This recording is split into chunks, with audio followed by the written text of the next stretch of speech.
Salju menghiasi malam Natal, tapi tidak menahan langkah Bibi Ruth untuk mengunjungi 3 keponakannya. Mereka bertiga masih bersedih setelah ibu meninggal, terutama si kecil Mop. Untuk meringankan kesedihan, membiarkan ayah mereka bekerja dan juga menemani malam Natal, Ruth akan menceritakan kisah awal datangnya Natal. Pada zaman dahulu di tengah hutan Finlandia, hiduplah seorang anak bernama Nicholas dengan ayahnya bernama Joel yang selalu mengenakan topi merah. Mereka hanya tinggal berdua di sebuah gubuk kayu. Ibunya telah lama meninggal dimangsa oleh beruang tadi. Beliau hanya meninggalkan sebuah cerita dan panggilan Natal untuk Nicholas. Namun meski diterpa banyak penderitaan, Nicholas dan Joel berusaha semangat menjalani kehidupan mereka. Sesekali Joel menceritakan kisah tentang seorang wanita bernama Lumi. Suatu hari Lumi tersesat di tengah hutan. Ketika ia coba mencari jalan keluar, justru membuatnya semakin jauh dari rumah. Sampai akhirnya Lumi sampai di desa tersembunyi bernama Elfhelm, negeri para peri serta tempat paling ajaib di dunia. Mendiang ibu sangat mempercayai semua cerita tersebut. Jadi Joel dan Nicholas pun mengenang beliau melalui semua ceritanya. Tiba-tiba seekor tikus datang mencuri sisa makanan, membuat Joel merasa kesal. Tetapi Nicholas justru menyelamatkan tikus itu, kemudian memberinya nama Mika. My mum always told me, if you believe you can do something. Sampai suatu waktu Joel dan Nicholas diundang ke istana untuk bertemu langsung dengan Raja Finlandia. Banyak rakyat yang sengsara dan tidak sedikit yang menganggap kalau sistem pemerintahan tidak adil membuat rakyat mendapat upah kecil dari pekerjaan mereka. Namun tujuan raja mengumpulkan rakyat bukanlah untuk mendengar keluhan mereka, melainkan raja membutuhkan orang yang mau berkelana mencari sebuah harapan baru atau keajaiban bagi negerinya. Bagi siapa saja yang bersedia melakukan itu akan mendapat imbalan besar. Sepulangnya dari istana, Joel didatangi Anders, orang yang menolong mereka dari kejaran beruang menggunakan panahnya. Tujuan Anders berkunjung adalah untuk meminta Joel mengikuti ekspedisinya bersama para pemburu, mencari sebuah harapan baru di ujung utara dan menemukan keajaiban di desa Elfhelm, negeri para peri. Meski Nicholas memaksa ikut dalam perjalanan yang akan berlangsung sekitar 3 bulan, Joel tidak mau membahayakan anaknya sendiri. Jadi ia meminta Carlotta untuk merawat Nicholas.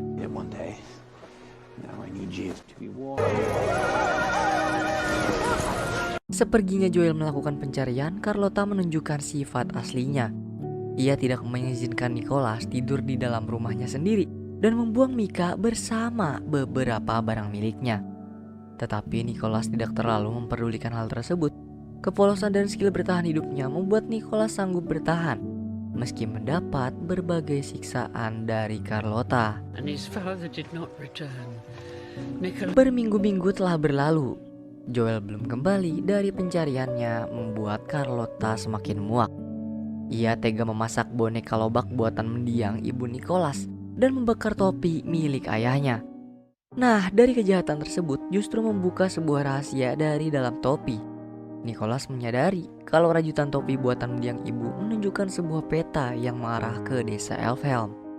Untuk sampai ke sana, ia harus melewati sungai, menembus hutan, menaiki gunung lancip, dan melewati raksasa tidur. Dari sinilah Nicholas mengajak Mika untuk mencari ayahnya ke utara, menyerahkan peta itu agar beliau dapat menemukan desa Elfhelm. Nicholas terus mengikuti petunjuk dari peta di topi, membuat ia bertemu dengan seorang nenek yang memperingatkannya agar tidak terlalu mempercayai cerita dongeng, terlebih dongeng para peri. Hal tersebut pun hampir membuat Nicholas putus asa. Beruntung saat ia mulai tidak mempercayai dongeng yang diceritakan ayah, Mika menunjukkan keajaibannya. Semangat Nicholas kembali membara. Keesokan hari mereka melanjutkan perjalanan sampai ke hutan lain. Dan secara tiba-tiba mereka dikejar oleh seekor rusa kutub. Nicholas menyadari penyebab rusa mengejar mereka karena ia terluka oleh anak panah milik Anders. Ia pun perlahan menenangkan rusa, mencabut anak panah dari tubuhnya dan kembali melanjutkan perjalanan. Kebaikan Nicholas membuat rusa kutub terus mengikutinya. Rusa itu juga menyadari kalau tubuh Nicholas semakin lemas, lalu memberikan tumpangan menuju ke Gunung Lancip. Kemudian ia pun diberi nama Blitzen. Sesuai dengan peta dari rajutan topi, setelah menaiki Gunung Lancip, Nicholas akan melewati raksasa tidur, kemudian sampai di desa Elfhelm. Wrong turn. There's nothing here.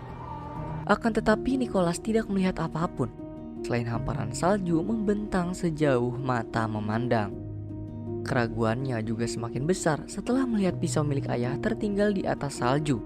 Ia menganggap kalau pencariannya selama beberapa hari ini adalah hal yang sia-sia. Nicholas tergeletak lemas di atas salju. Udara dingin mulai menusuk tulang belulang, membekukan sekujur tubuh dan membuat detak jantung melambat. Beruntung dua elf bernama Nosh dan Topo datang menyadarkan Nicholas menggunakan mantra Dreamwake, sebuah kekuatan yang berasal dari harapan penggunanya untuk membuat orang lain menjadi sesuai yang diharapkan. Topo juga memberitahu Nicholas kalau ia sudah berhasil sampai di Elfhelm. Namun untuk melihat desa tersebut, Nicholas harus benar-benar meyakinkan kembali dirinya sendiri.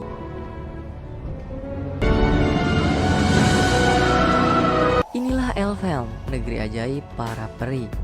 Tetapi negeri tersebut tidak lagi menjadi desa penuh kebahagiaan dan keajaiban seperti yang diceritakan mendiang ibu kepada Nicholas. Kebahagiaan mereka sudah dianggap sebagai sebuah kejahatan, sehingga para peri harus bersembunyi untuk merayakan hari Natal. Nicholas juga bingung, apa itu Natal? Ia cuma tahu kalau Natal adalah panggilan dari mendiang ibu untuk dirinya. Semua itu telah diputuskan oleh Ratu Mama Volda. Ia memberitahu Nicholas jika beberapa bulan lalu Joel bersama rombongan telah berhasil mencapai ke Elfhelm. Saat itu semua Elfhelm menyambut kehadiran mereka dengan gembira, menari dan bersuka cita bersama-sama. Akan tetapi setelah kunjungan para manusia, salah seorang anak peri bernama Kip diculik, membuat Volda tidak lagi percaya kepada manusia. Ia menganggap kalau semua kebaikan yang diberikan elf adalah kelemahan mereka sendiri. Dan sejak saat itulah, Volda sangat membenci seluruh umat manusia, juga menahan Nicholas di atas menara. Nicholas ditahan bersama dengan seorang Truth Pixie bernama Zoe. Sesuai julukannya Truth, Zoe tidak bisa berbohong. Ia pasti mengatakan semua kebenaran, seperti kehadiran seekor troll yang ada di belakang mereka. Makhluk itu berusaha menelan Nicholas hidup-hidup karena manusia adalah makanan kesukaannya. Tapi Zoe berhasil menyelamatkan Nicholas menggunakan selembar daun Hewlip dan meledakkan kepala troll. Nicholas baru menyadari setelah tubuhnya terkena mantra Dreamwake dari Topo, ia bisa melayang jika membayangkan hal-hal positif. Tapi karena dia seorang manusia, jadi hal tersebut belum bisa dikendalikan semaunya.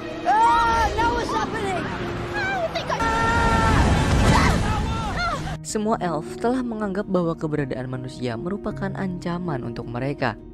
Dan karena Nicholas masih gak percaya kalau ayah melakukan penculikan kaum elf, jadi ia berencana untuk menemukan keberadaan ayahnya dan membawa Kip kembali ke Elfhelm.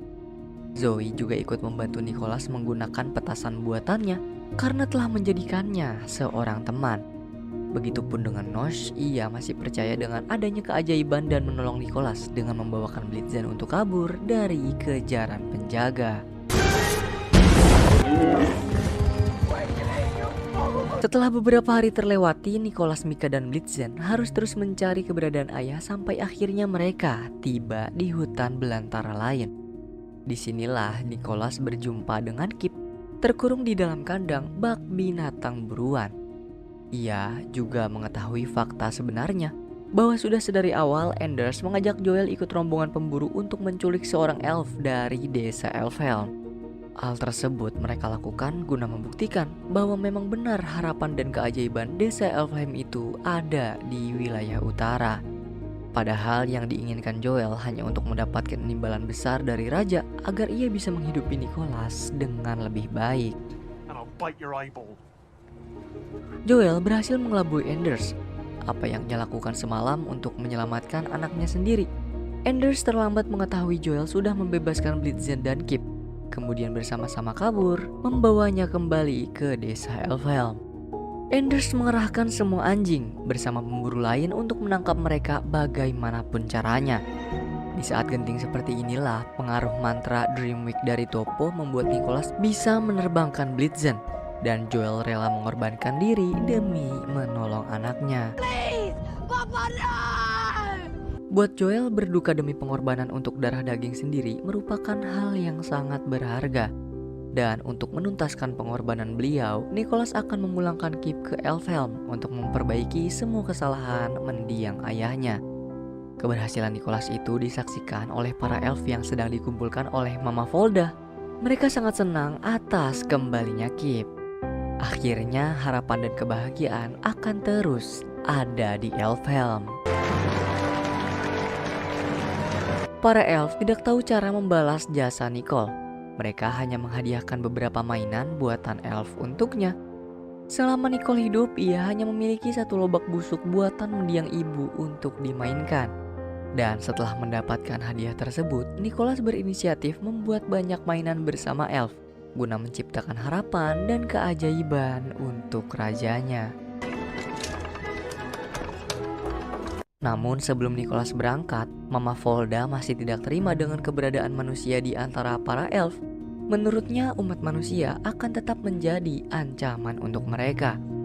Ia menyihir Nicholas dan berniat mencelakainya. Mendadak Mama Volda terdiam, terbengong, terkejut melihat kalung di leher Nicholas. Itu adalah kalung yang ia berikan kepada seorang gadis bernama Lumi, yang nyatanya ibu kandung Nicholas dan sahabat Mama Volda dulu. Kisah dongeng yang sering diceritakan mendiang ibunya merupakan sebuah kisah nyata dari pengalaman beliau sendiri. Dan kenyataan itu pun membuat Mama Volda menerima keberadaan Nicholas. Ia mengizinkan Nicholas menjadikan desa Elfhelm tempat untuknya pulang, serta menebar harapan juga keajaiban. Nicholas mendatangi raja, menunjukkan harapan dan keajaiban seperti yang dia inginkan dengan menaiki Blitzen. Selanjutnya, ia mengajak raja membagikan mainan untuk anak-anak masuk melalui cerobong asap.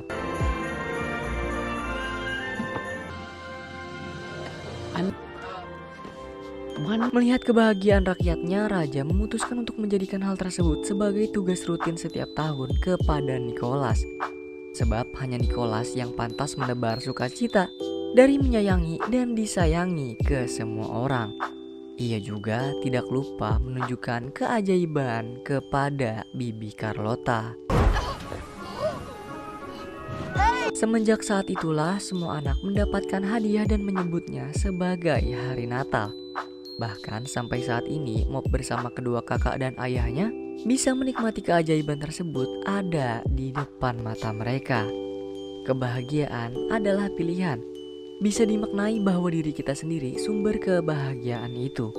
Tidak perlu mencari jauh-jauh untuk mendapatkan kebahagiaan. Bahagia sebatas bagaimana cara kita memandang kehidupan, serta bagaimana kita merespon apa yang terjadi. Berbahagialah bukan karena segala sesuatunya itu baik, tetapi karena kamu masih mampu melihat hal baik dari segala sesuatu yang ada di hadapanmu.